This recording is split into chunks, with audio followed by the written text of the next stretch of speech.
আসসালামু আলাইকুম everyone, welcome to my channel enjoy life. আশা করি আপনারা সবাই অনেক ভালো আছেন। একদমই সাদামাটা হেলদি একটা রেসিপি তৈরি করছি, আশা করি আপনাদের সবার অনেক ভালো লাগবে।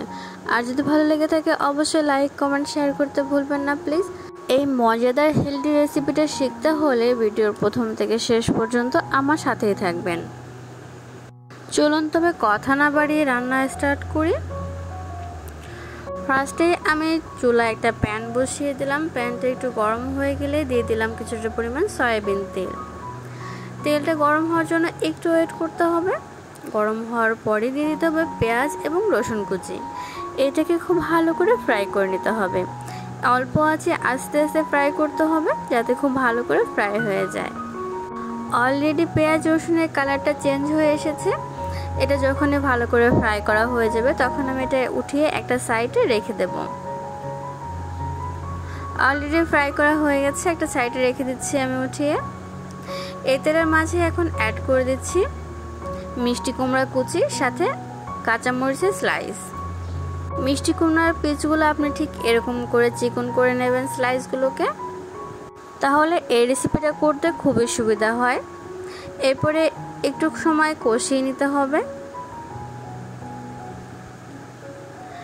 কষানো হয়ে গেলে পরিমাণ মতো পানি অ্যাড করে দিতে হবে। পানি অ্যাড করার পরে খুব ভালো করে নাড়াচাড়া দিয়ে পানির সাথে মিক্সড করে দিতে হবে।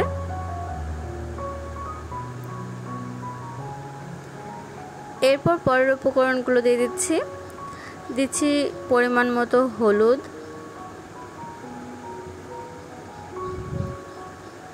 এবং স্বাদ মতো লবণ। উপকরণগুলো দেওয়া হয়ে গেলে আবারও খুব ভালো করে মিক্সড করে দিতে হবে। এরপর একটা ঢাকনা দিয়ে ঢেকে দিতে হবে কিছু সময়ের জন্য। কিছুক্ষণ পর উঠে আবারও ভালো করে মিক্স করে দিতে হবে। এরপর পানিটা শুকানো পর্যন্ত ওয়েট করতে হবে।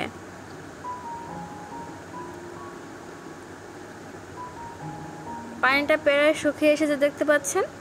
এরপরে খুব ভালো করে মিক্সড করে দিতে হবে এটাকে। এর মাঝে অ্যাড করে দিচ্ছি এখন পেঁয়াজ আর রসুনের ভেজে রাখা বেরেস্তাটা। এটা অ্যাড করার কারণে রেসিপিটির স্বাদটা দ্বিগুণ পরিমাণে বেড়ে যাবে আর অনেক মজাদার হয়ে যাবে।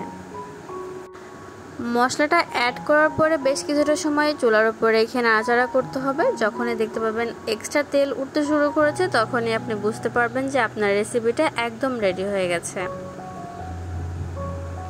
আপনি যদি আমার চ্যানেলে নতুন হয়ে থাকেন অবশ্যই চ্যানেলটিকে সাবস্ক্রাইব করবেন প্লিজ। পাশে থাকা বেল আইকনটিকেও ক্লিক করে দেবেন। অলরেডি রান্নাটা প্রায় শেষ হয়ে এসেছে দেখতে পাচ্ছেন।